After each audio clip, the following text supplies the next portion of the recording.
बिस्मिल्लाहिर्रहमानिर्रहीम। अस्सलाम वालेकुम व्यूअर्स, कैसे हैं आप सब। गोशिस किचन में आज मैं आपके लिए लेके आई हुमस की रेसिपी। तो चलिए बनाना शुरू करते हैं। ब्लेंडर का जग लेंगे, 1 कप बॉइल्ड वाइट चने लेंगे, या बाज़ार से भी ले सकते हैं और घर में भी बॉईल कर सकते हैं। लेमन जूस डालेंगे, अगर बड़ा लेमन है तो 1, छोटे हैं तो 2। 5 से 6 लहसुन के जोए लेंगे, 1/4 टीस्पून नमक शामिल करेंगे।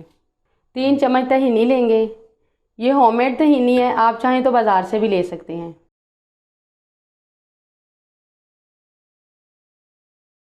ऑलिव ऑयल डालेंगे 2 चम्मच।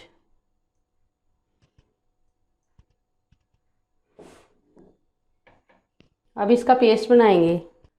हुमस रेडी है, बहुत ही स्मूथ सा पेस्ट बन गया है। अब इसको डिश आउट करते हैं।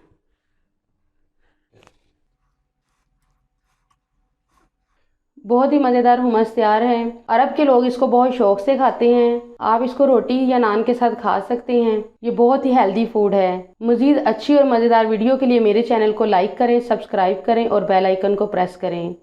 मज़ीद अच्छी और नई रेसिपी के साथ आपकी खिदमत में दोबारा हाजिर होंगी। तब तक के लिए इजाज़त दीजिएगा। अल्लाह हाफिज़।